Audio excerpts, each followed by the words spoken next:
Vous souhaitez soulager efficacement vos douleurs au cou, une des premières choses à faire, c'est de récupérer votre mobilité. Et aujourd'hui, je vous donne des exercices et des conseils très pratiques pour récupérer l'extension cervicale et je vous montre tout ça dans quelques secondes.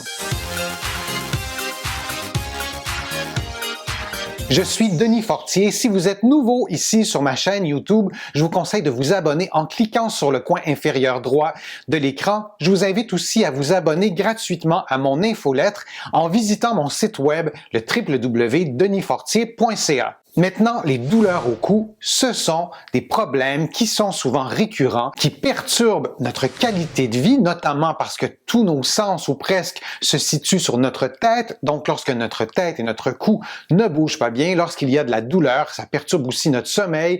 Donc, ça gâche nos journées. Et une des premières choses à faire pour soulager la douleur, c'est de récupérer la mobilité du cou, d'arriver à pouvoir bouger votre tête et votre cou le plus normalement possible et il y a des étapes à suivre, il y a des choses à faire pour bien rééduquer ces mouvements-là, que vous soyez aux prises avec une cervicalgie, avec une hernie discale, avec des tensions musculaires. La plupart des problèmes de cou requièrent une récupération de la mobilité du cou. Je vous ai préparé une série de vidéos pour vous montrer comment récupérer la mobilité de votre cou. Et aujourd'hui, je vous montre comment récupérer l'extension cervicale. Avant toute chose, sachez qu'aucun des exercices que je vous montre aujourd'hui doit reproduire la douleur ou doit augmenter un inconfort que vous auriez au moment de faire les exercices. Donc, les exercices se font sans douleur et il n'y a aucune augmentation des symptômes qui doit se produire pendant l'exercice. Parfois, les symptômes sont associés à des paresthésies, donc la perturbation de la sensibilité de la peau. Parfois, ces symptômes-là sont des étourdissements, des nausées. Dans les problèmes de cou, il y a plusieurs types de symptômes. Peu importe le symptôme dont il s'agit, les exercices ne doivent jamais les reproduire ni les augmenter. Si vous avez une douleur qui se produit pendant l'exercice, assurez-vous que vous faites bien l'exercice, que vous ne le faites pas trop rapidement, que vous avez suivi les progressions que je vous recommande.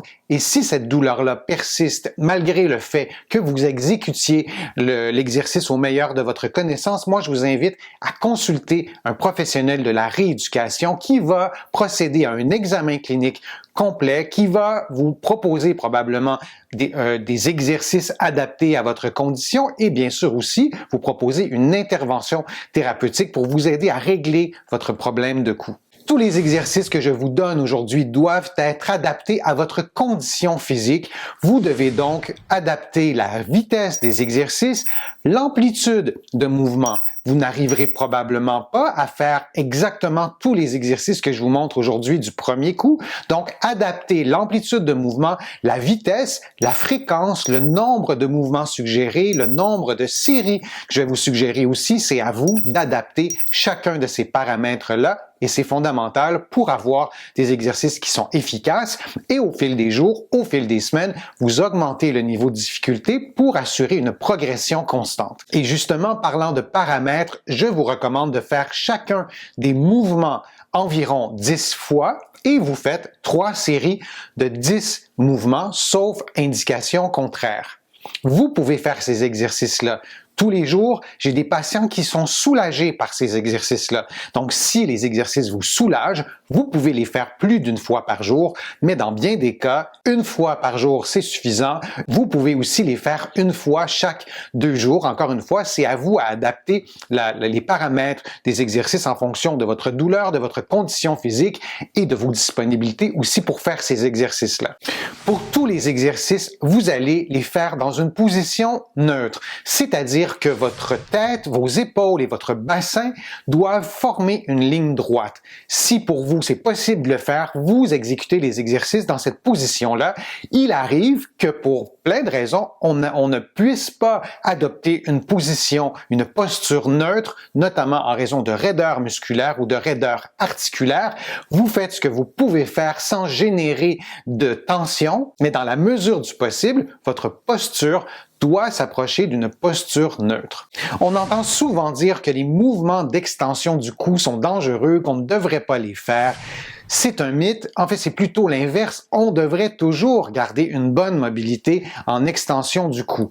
Si vous avez développé des douleurs chroniques, si votre cou a vraiment développé beaucoup d'arthrose, il est possible que vous ne puissiez pas faire ces mouvements-là.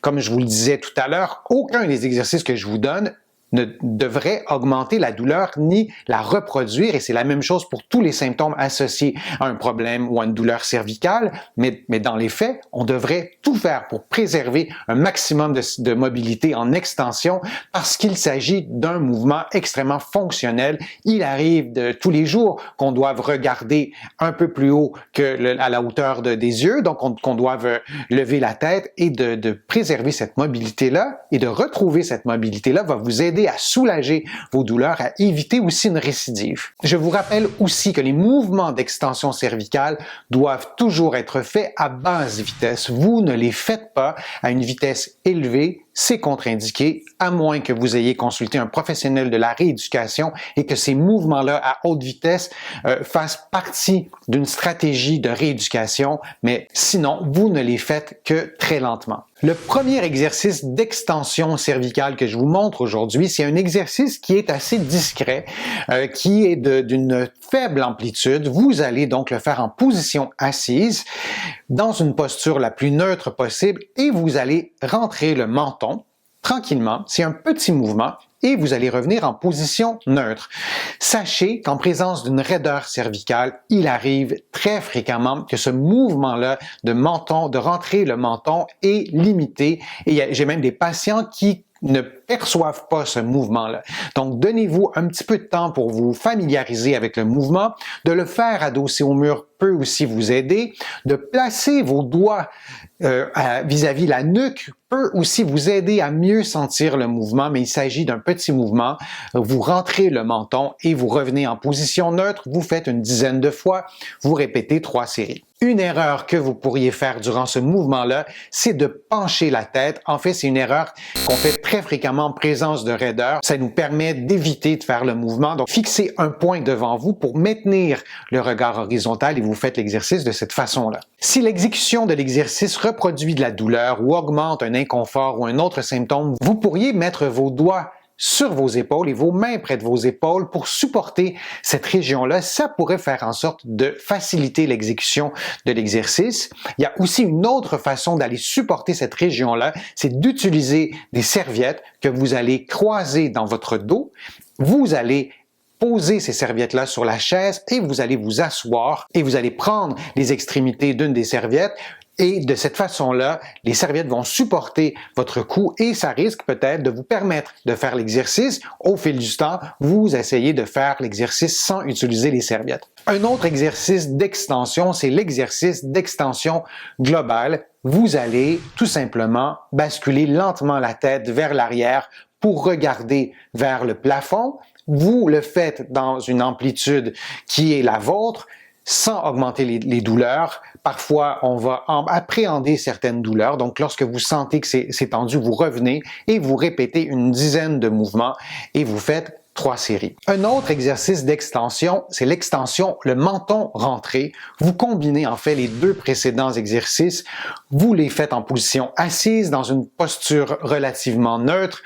Vous allez d'abord rentrer votre menton en maintenant votre regard horizontal.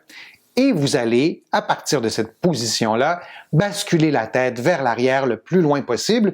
Le fait de rentrer le menton avant de faire un mouvement d'extension globale va vous permettre d'avoir une plus grande amplitude articulaire et de solliciter plus efficacement l'extension. Si les 2 précédents exercices étaient difficiles à faire, vous observiez une raideur, peut-être que vous n'arriverez pas à faire ce 3e exercice-là, donc vous attendrez un peu. Lorsque vous aurez récupéré votre mobilité en extension, vous pourrez faire ce 3e exercice-là.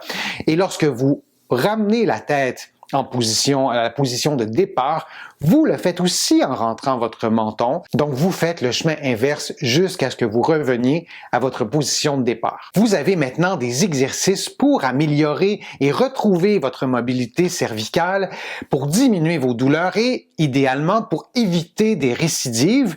Si vous avez aimé ma vidéo, je vous invite à cliquer j'aime, à la partager sur vos réseaux sociaux. Ça me donne plus de visibilité. Ça m'aide aussi à produire de nouveaux contenus. Si vous avez des suggestions de vidéos, je vous invite à me les écrire dans le fil de discussion.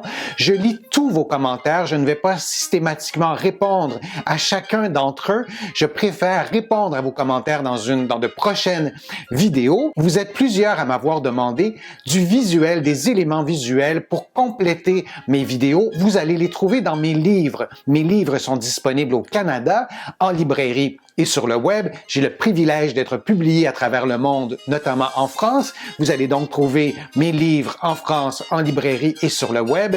Je suis Denis Fortier. Je vous remercie beaucoup. À bientôt.